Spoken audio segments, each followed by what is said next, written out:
your mind up to change with those appointments. And if you don't, your life will be affected the rest of your life.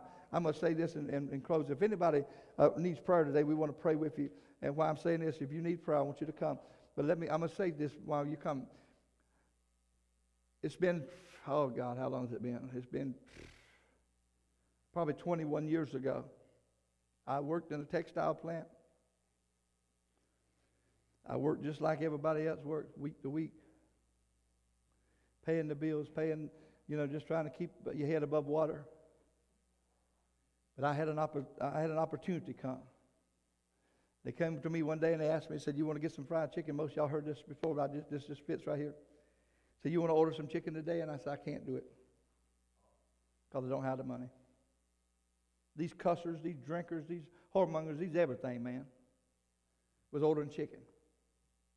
I'm a son of God. And I couldn't order no chicken. I didn't have the money.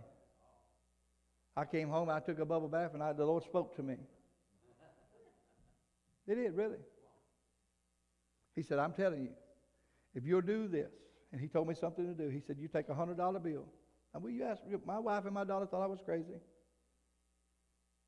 You take a $100 bill and you fold it up. You put it in your wallet, and you don't ever spend it. If you'll trust me, I'll take care of you. I did. I went and told him. I told Pastor, I said, honey, when we get paid this week, I got to take a $100 bill. Back then, $100 bill, that was big. I mean, huge, man, because, we cashed our checks. You wouldn't get but two $100 bills if you got them in hundreds. But I'm going to take one. The Lord told me to take it and put it in my wallet and fold it up. And he's going to change our financial status. And she didn't believe we could do it, but she believed in me. Come on. Some people may not believe you can believe what you're doing, but they believe in you.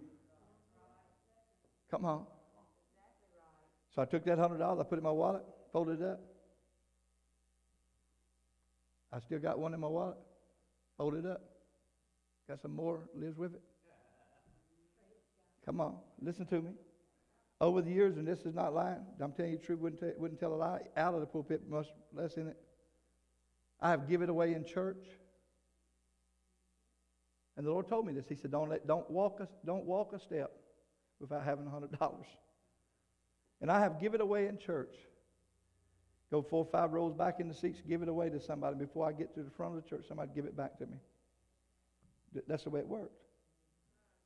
Yeah, I ain't got the same $100 bill I put in my wallet back then because I give it away and I give it back and I give it away and I give it back and different times.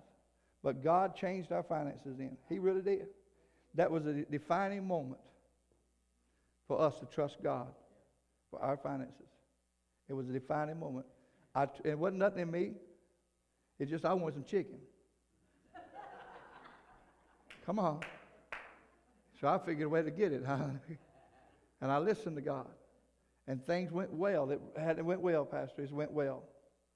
We buy better cars than we ever had. We live in a better house than we ever have, bigger than we ever have, got better clothes than we ever have, got money in our pocket, and we don't want for anything, don't need anything that we can't get because of that situation right there. There was another time. You're supposed to be, if you need prayer, you need to be coming so I can pray with you.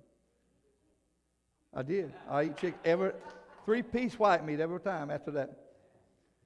Another time, I was cutting grass right here. Church got in a place where the money wasn't coming in like it.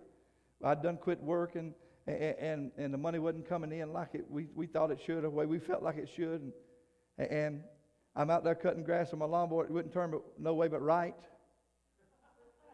It's hard cutting all this grass where you can't turn no way but right when you got 4 acres of grass. And I'm out there cutting that because we couldn't even afford to get the lawnmower fixed. I'm just telling you this to show you that God, there is a looking into a dimension of God.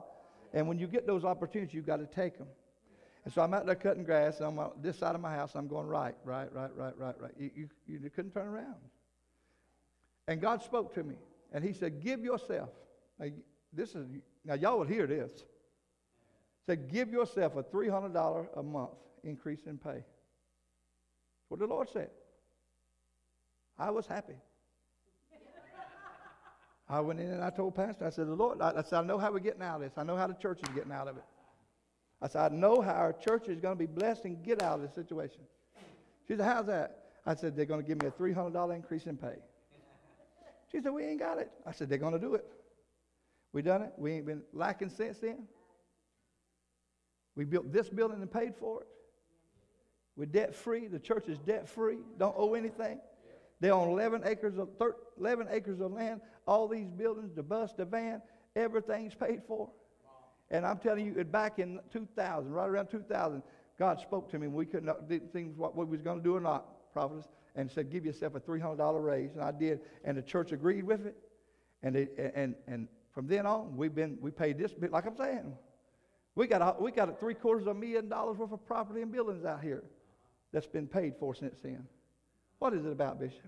It's about hearing when that opportunity to step into that dimension of the Spirit is to step in it with faith and trust in God that He is able to keep you. And I believe He will, don't you? Hallelujah.